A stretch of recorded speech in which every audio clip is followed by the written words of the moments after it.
Welcome to LFN News, a production of LFN Media, bringing you the latest in celebrity news, with specific analysis to keep you in the know of what is going on around you. Well, it just looks like the Fed's mistakes and their endless desire to put and keep R. Kelly behind bars at all costs could just as well cost the taxpayer a little more in the near future. The government have jumped on a roller coaster ride to bring R. Kelly down, since the wake of the infamous Surviving R. Kelly documentary series, and the Mute R. Kelly campaign with such vigor that several conspiracy theories have even been birthed over the past few years. Kelly was effectively slapped with an outrageous 30-year sentence in his New York trial, that left many, including non-R. Kelly supporters perplexed, and completely unsure of our justice system since, and the sights of the just concluded Chicago trial equally left a lot to be desired. Probably most perturbing, however, was the realization that over a quarter of the government's witnesses in the Chicago trial were actually testifying under immunity deals, a clear sign of how far the government was just willing to go with their baseless witch hunt of the R&B king.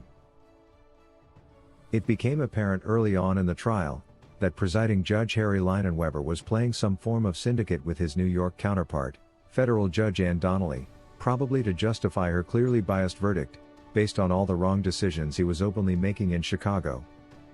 Such as the refusal to sever R. Kelly's case from his co-defendants, despite constant demands from R. Kelly's legal team, seemingly with an agenda to confirm the existence of an enterprise, and his stubborn refusal to allow forensics look at the alleged tapes that were supposedly used as the central pieces of evidence in the trial.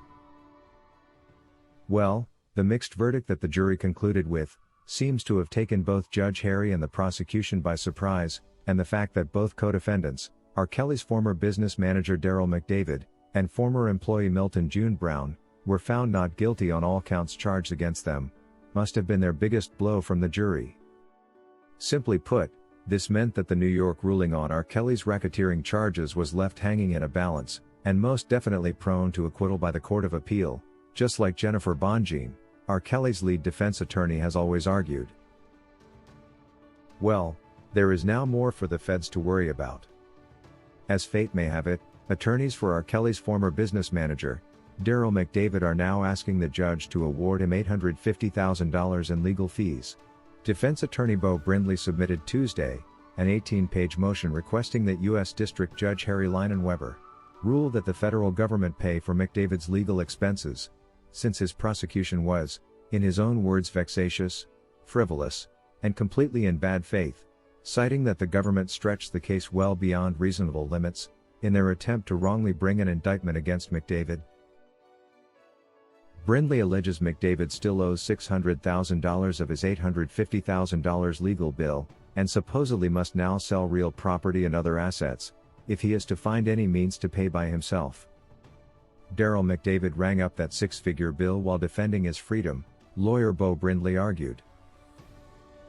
He further mentioned that prosecution's witness testimonies in the Chicago trial were characterized by irreconcilably contradictions on essential parts of their various narratives of events, stressing that the government's theory was resultantly totally incoherent.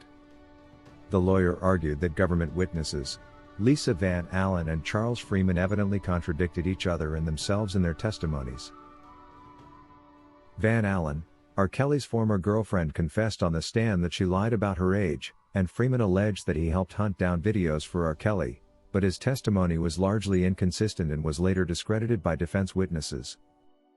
Brindley also wrote that prosecutors told the jury a story that had to be false, based on the collective testimony of its witnesses. These witnesses provided the essence of the case against Mr. McDavid, Brindley wrote.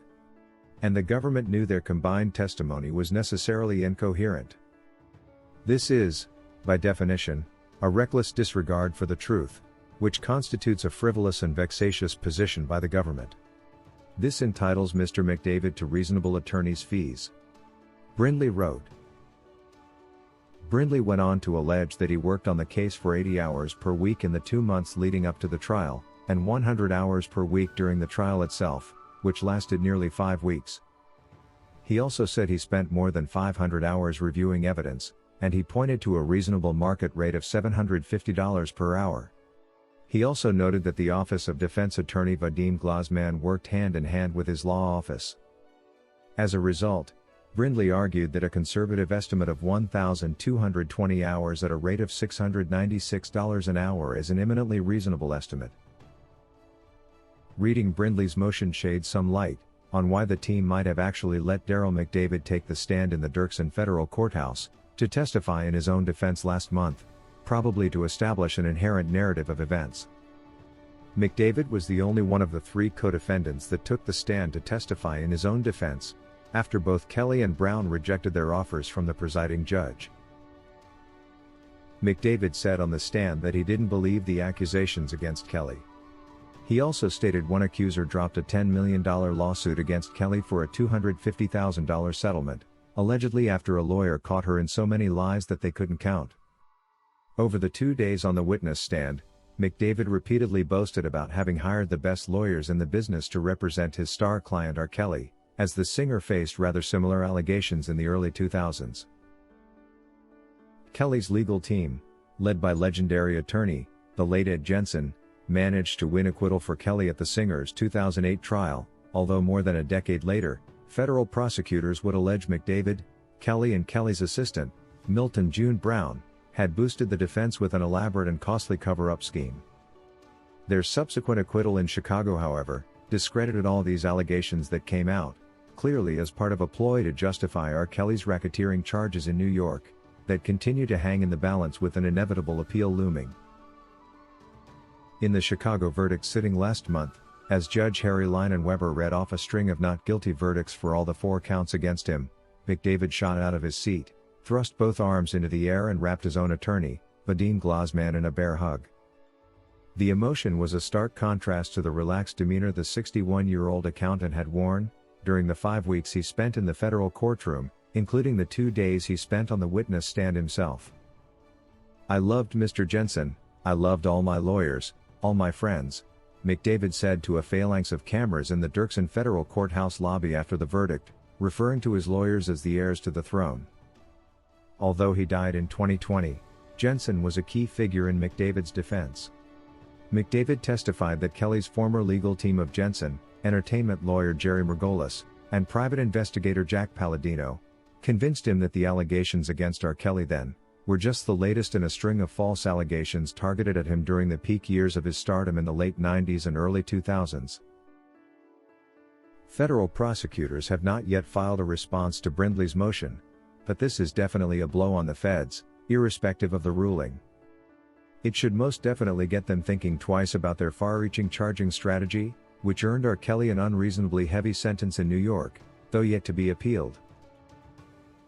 That's all we had for you today.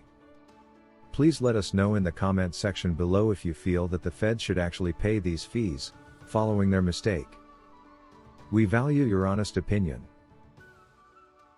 Thank you for watching LFN News, a production of LFN Media, giving you another view of issues at hand. To get notified whenever we post a new video, subscribe to this channel now and hit the notification icon, and remember to give us your comment on the subject matter below.